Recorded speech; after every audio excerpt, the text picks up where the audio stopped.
Hello friends, in this video we will study about the next topic of the chemical kinetics. Last video में हमने integrated form study की थी rate law की। इस video में हमने नेक्स्ट टॉपिक स्टडी करना है जो क्या है collision theory, which is one of the most important point और the topic in the chemical kinetics। Collision theory क्या होती है? कोलिजन थ्योरी होती है कि हमने क्या किया, दो रिएक्टेंट्स ले लिए, ठीक है। रिएक्टेंट्स ने क्या करना होता है, कोलाइड करना होता है। After colliding it forms the product, ठीक है। तो हम कहते हैं the reactant always collide with one and other to form the product, that is known to be a collision theory. Collision theory का नेम से ही पता लग रहा है कि कोलिजन होनी है। कोलिजन किनके बीच में? रिएक्टेंट्स के बीच में। दो रिएक्टेंट एक दूसरे के क्या आएंगे, क्लोज आएंगे, कोलिजन होगी और वो क्या बनाएंगे, फॉर्मेशन होगी प्रोडक्ट की। In this the reactant according to this theory the reaction to, मतलब कोई भी रिएक्शन है जिसने अक्कर होना है, उसके जो रिएक्टिंग मॉलिक्यूल्स हैं वो एक दूसरे के पास आके कोलाइड करेंगे, कोलिजन होगी, तो उससे क्या होगा, प्रोडक्ट फॉर्म होगा। अब कोलिजन थ्योरी हमने क्या दी, ओके, ठीक है। तो कोलिजन थ्योरी को स्टडी करने के बाद ना हमारे पास कुछ पॉइंट्स और आए थे। वो कौन से पॉइंट्स थे, पहले उन्हें डिस्कस कर लेते हैं। पहला आया कोलिजन थ्योरी, ठीक है। कोलिजन थ्योरी ने तो ये कह दिया कि कोलिजन होगी और प्रोडक्ट की क्या होनी है, फॉर्मेशन, ओके। तो अब कोलिजन कितने, मतलब क्या है, कितनी फ्रिक्वेंसी से होगी, तो उससे डिफाइन करने के लिए एक टर्म आई कोलिजन फ्रीक्वेंसी, ठीक है। कोलिजन फ्रीक्वेंसी क्या थी, मतलब कितनी कोलिजन्स हो रही हैं पर सेकंड, और we can say that per minute, number of collision taking place in 1 second और इन 1 मिनट, उसे कोलिजन थ्योरी ने डिफाइन कर दिया। ऑलराइट, देन कोलिजन फ्रीक्वेंसी आई। अब वो कहते हैं कोलिजन जो थी वो दो टाइप्स की थी। वो कौन सी दो टाइप्स की थी? दो टाइप्स की थी। वो दो कौन सी टाइप्स की थी? कोलिजन इफेक्टिव भी हो सकती है, कोलिजन इनइफेक्टिव भी हो सकती है। अफेक्टिव कोलिजन और इन कोलिजन इनइफेक्टिव भी हो सकती है, ओके। दो टाइप की कोलिजन्स आ गई हमारे पास, effective as well as ineffective. Frequency, collision frequency मतलब कि number of collision taking place per second per unit volume, that is not be collision frequency. इससे ना एक फॉर्मूला हमारे पास ड्राइव हुआ था। इससे ने एक फॉर्मूला ड्राइव किया था कि रेट ऑफ रिएक्शन को हम कैसे मेज़र कर सकते हैं। रेट ऑफ रिएक्शन को मेज़र करने के लिए फ्रीक्वेंसी इनटू जेड, फ्रीक्वेंसी हमें दी होगी भी कितनी फ्रीक्वेंसी से कोलिजन्स टेक प्लेस हो रही हैं, और जेड हमें दिया होगा नंबर ऑफ कोलिजन्स। जेड क्या है, नंबर ऑफ कोलिजन्स है, ओके।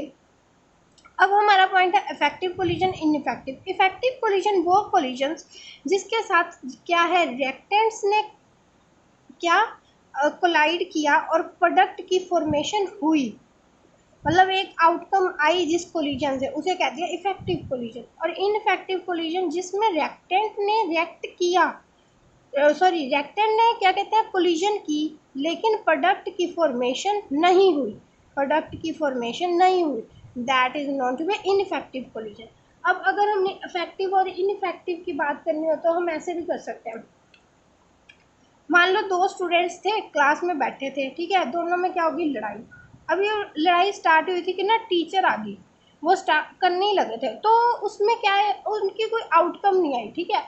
तो वो थी इनइफेक्टिव। लेकिन अगर वही लड़ाई स्कूल के कैंपस के बाहर होती है तो क्या होता है, वो दोनों बच्चे एक दूसरे को मारते हैं, कपड़े वगैरह फाड़ देते हैं, शर्ट्स वगैरह फाड़ देते हैं एक दूसरे की, और क्या होती है वो इफेक्टिव कोलिजन। मतलब उनका क्या है, हुलिया थोड़ा चेंज हो गया, तो उससे हमें आउटकम मिल गई, ठीक है। तो हमने क्या बोला, इफेक्टिव कोलिजन। और इनइफेक्टिव कोलिजन जिससे हमें क्या है, आउटकम नहीं मिली, that is not to be ineffective collision. ये आप देख सकते हैं कि मैंने थोड़ा सा हैंड रिटन किया था for the purpose of notes, okay. Effective collision जिसमें हमें आउटकम मिलती है, और ineffective collision in which we didn't get the outcome. और यहाँ पे कोलिजन फ्रीक्वेंसी के लिए आप एक फॉर्मूला ऐड कर सकते हैं कि रेट ऑफ रिएक्शन को मेज़र करने के लिए फॉर्मूला है F into Z, where F is the frequency and Z is the number of collisions taking place. here we have discussed that it is effective collision and ineffective collision. तो हमें कैसे पता लगेगा कि ये इफेक्टिव कोलिजन है और ये इनइफेक्टिव कोलिजन है? तो कुछ फैक्टर्स हैं वो डिटरमाइन करेंगे कि कोलिजन इफेक्टिव है या इनइफेक्टिव है। तो वो मेन 2 फैक्टर्स हैं जिनके ऊपर डिपेंड होता है कि कोलिजन इफेक्टिव है या इनइफेक्टिव है। What are that 2 factors? First one is the orientation factor. Orientation का क्या मतलब होता है? ओरिएंटेशन मीन्स द डायरेक्शन, मतलब कि प्रॉपर क्या होनी चाहिए, डायरेक्शन होनी चाहिए। किसके पास जो भी रिएक्टेंट्स हैं उनकी क्या होनी चाहिए, एक प्रॉपर डायरेक्शन होनी चाहिए। एग्जांपल लेके देखते हैं, जैसे कार्बन डाइऑक्साइड है और वो NO2 के साथ उसने रिएक्ट करना है। हमें पता है कार्बन मोनोऑक्साइड है, उसने NO2 के साथ रिएक्ट करना है। तो अगर वो कोलिजन इफेक्टिव होनी चाहिए, कार्बन के हमें पता है ऑक्सीजन के साथ क्या है, बॉन्डिंग टेंडेंसी होती है। तो इसने क्या कार्बन डाइऑक्साइड और NO बनाना है। तो अगर ऑक्सीजन कार्बन के नियर बाय में पड़ा है, उसकी प्रॉपर ओरिएंटेशन है, तो कोलिजन हो जाएगी और प्रोडक्ट की फॉर्मेशन हो जाएगी। अगर मान लो हमने NO को इस टाइप से प्लेस कर दिया, ओके, तो N और कार्बन की तो टेंडेंसी है ही नहीं रिएक्शन की, तो वो क्या होगी, इनइफेक्टिव कोलिजन होगी। तो no reactant no product formation takes place. Next factor, अब अगर किसी और वे से भी अगर हम इसे प्लेस कर दें, मान लो कार्बन ऑक्सीजन इधर लगा देते हैं और कार्बन इधर है, ओके, वेट, अगर मान लेते हैं ऑक्सीजन इधर लगा देते हैं और कार्बन इधर लगा देते हैं, ठीक है, और नाइट्रोजन हमारे पास इधर है और ऑक्सीजन है और यहाँ पे भी क्या है, ऑक्सीजन। तो हमें पता है कि ऑक्सीजन और ऑक्सीजन की तो टेंडेंसी होगी नहीं ना रिएक्ट करने की, तो ये क्या होगी, इनइफेक्टिव कोलिजन होगी। That is known to be ineffective collision. तो ये भी एक इनइफेक्टिव कोलिजन ही है। अब नेक्स्ट फैक्टर क्या है जिसके ऊपर क्या है, इफेक्टिव कोलिजन डिपेंड करेगी। Next factor is the energy factor. Energy factor क्या होगी? एनर्जी फैक्टर हम ना क्या होती है, रिएक्टेंट और प्रोडक्ट की ना एनर्जी स्टेट करते हैं डिफरेंट होती है। तो हमें क्या होता है कि रिएक्टेंट को हम एक्सटर्नल कोई एनर्जी प्रोवाइड करते हैं।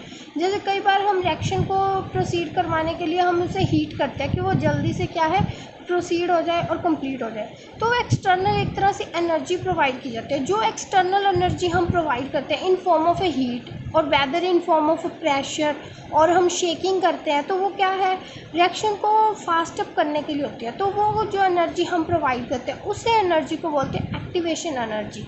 Okay, that energy is known to be activation energy. और जिस आप यहाँ पे देखें, आपको इस डायग्राम से ज़्यादा क्लियर हो जाएगा। ओके,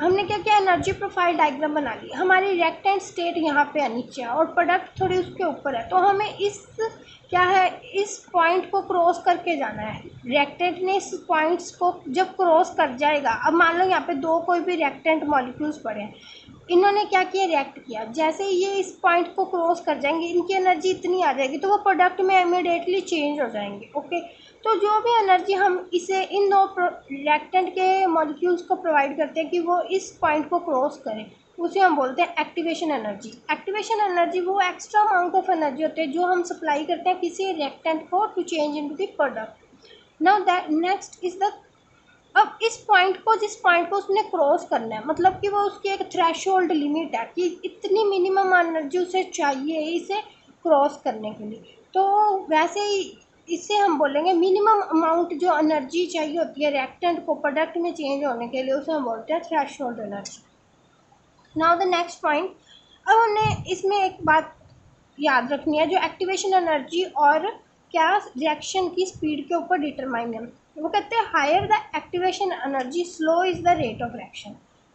अब ये हायर है तो ये स्लो है, ये कैसे, ठीक है। अब देखो, अगर हमने एक्टिवेशन एनर्जी ज़्यादा देनी है तो रिएक्शन मतलब नॉर्मली तो स्लो थी ना, तो ही हमने एनर्जी उसे प्रोवाइड की। अब मान लो कोई रिएक्शन है, वो लैब में हम परफॉर्म कर रहे हैं, ओके, तो हमने एक रिएक्शन है वो तो 100 डिग्री सेल्सियस पर होगी, तो उसको हमने एक्टिवेशन एनर्जी जो हीट की फॉर्म में दिया वो कम दी है, तो उसकी एनर्जी, उसकी रिएक्शन की स्पीड क्या है, फास्ट है।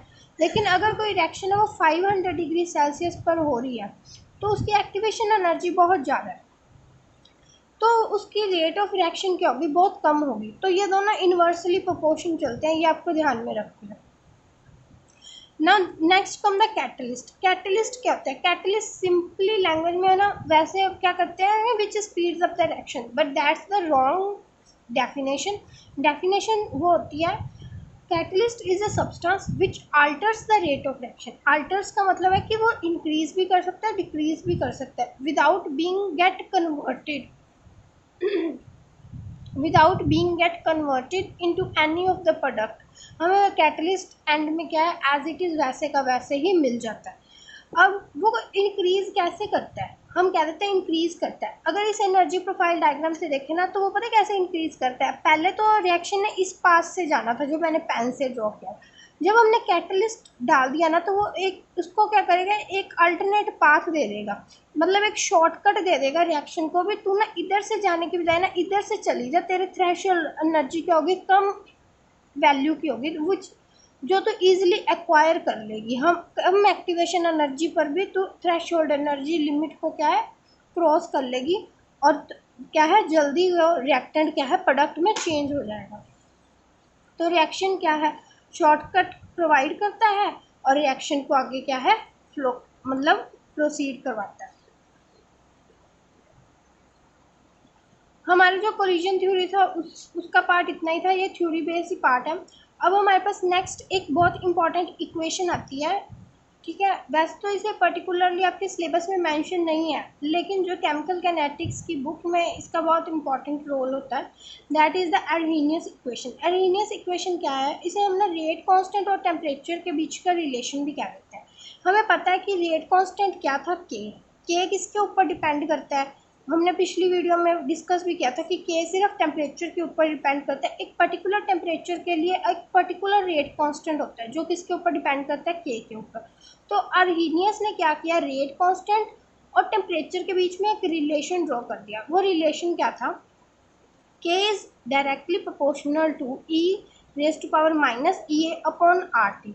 Okay, where k is the rate constant, we know that, and e a is the activation energy, जो हमने ऊपर उसे डिस्कस कर लिया। R is the rate constant, t is the temperature.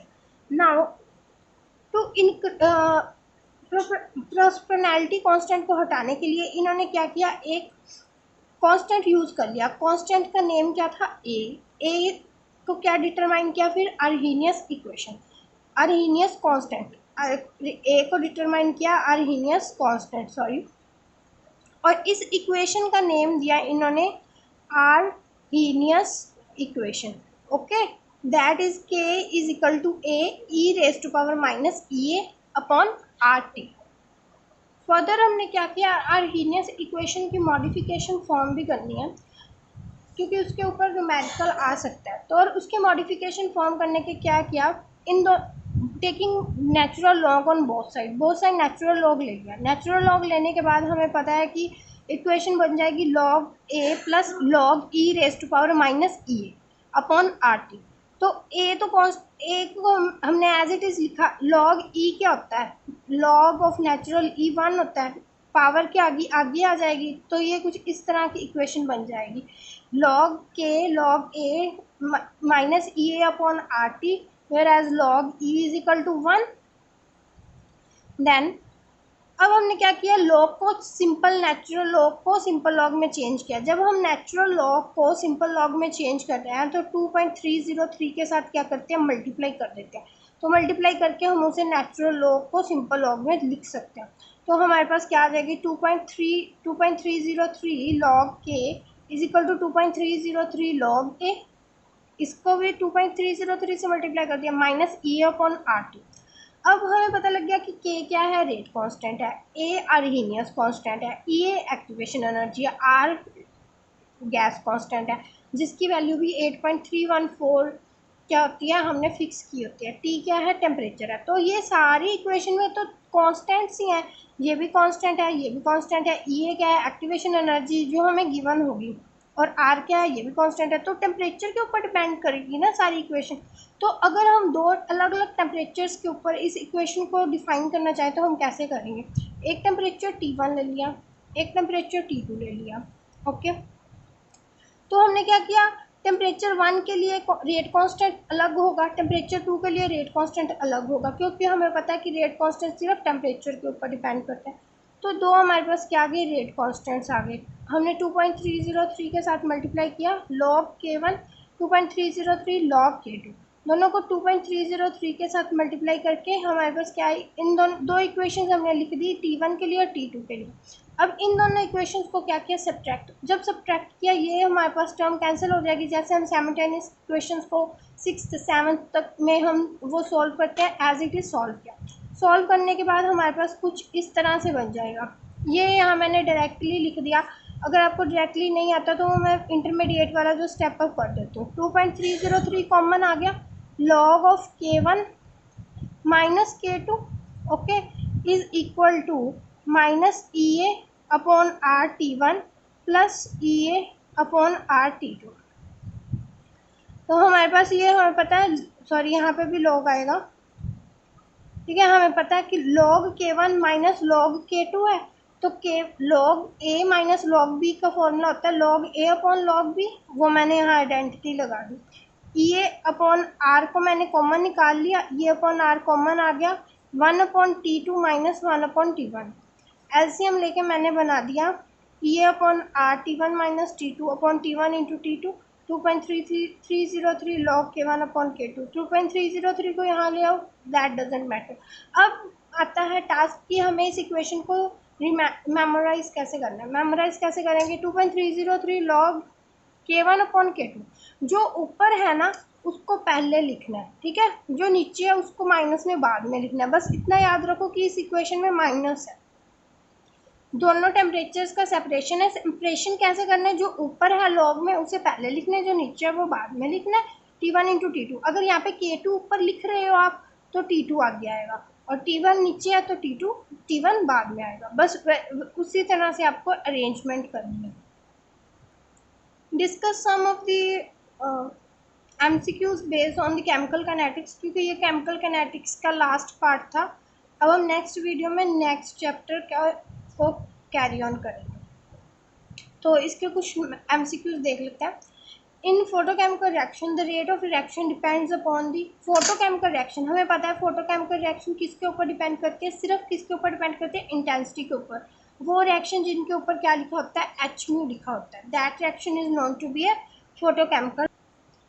Alright, here comes the next question.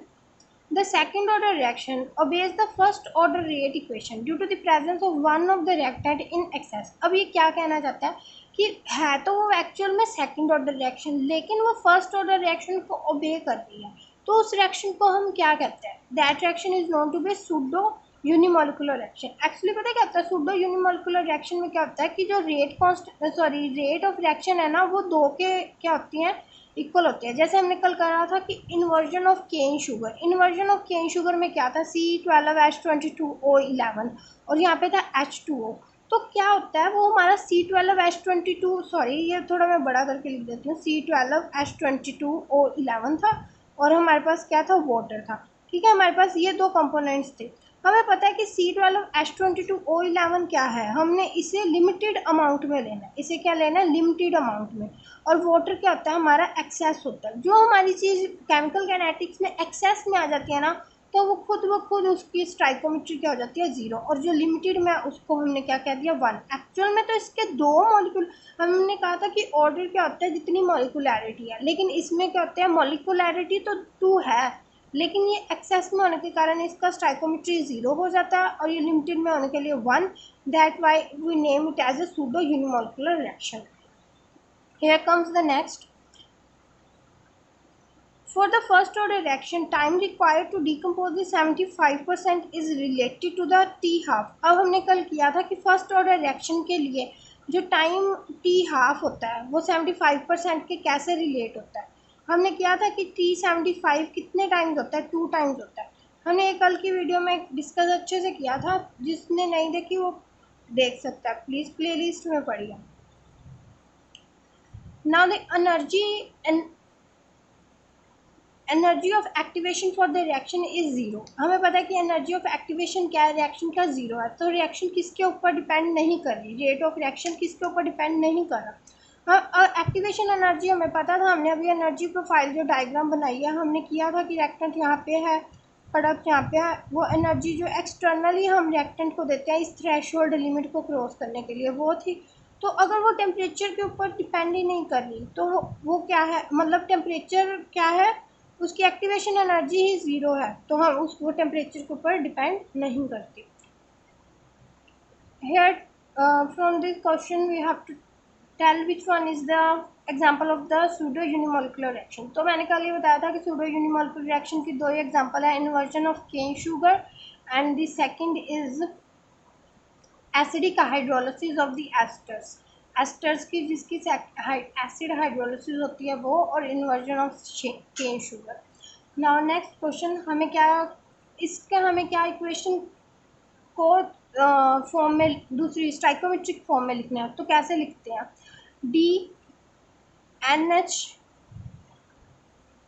NH3/dt।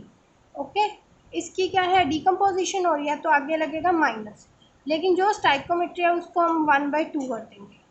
Next DNH2/dt। अब इसकी क्या है, फॉर्मेशन हो रही है तो इसके आगे पॉजिटिव लगेगा, स्टाइकोमेट्री 1 है तो कुछ नहीं आएगा। नेक्स्ट DH2/dt, स्टाइकोमेट्री क्या है 3, तो स्टाइकोमेट्री आएगी 1/3, और इसकी क्या है, फॉर्मेशन हो रही है तो इसके आगे क्या आएगा, पॉजिटिव। सिर्फ डीकम्पोजिशन के आगे नेगेटिव आएगा, बाकी सबके आगे पॉजिटिव आएगा, और 1/द स्टाइकोमेट्री आता है। होप सो आपको वीडियो अच्छी लगी होगी। If you like the video then press the like button and subscribe my channel and share it with your friends. Thank you.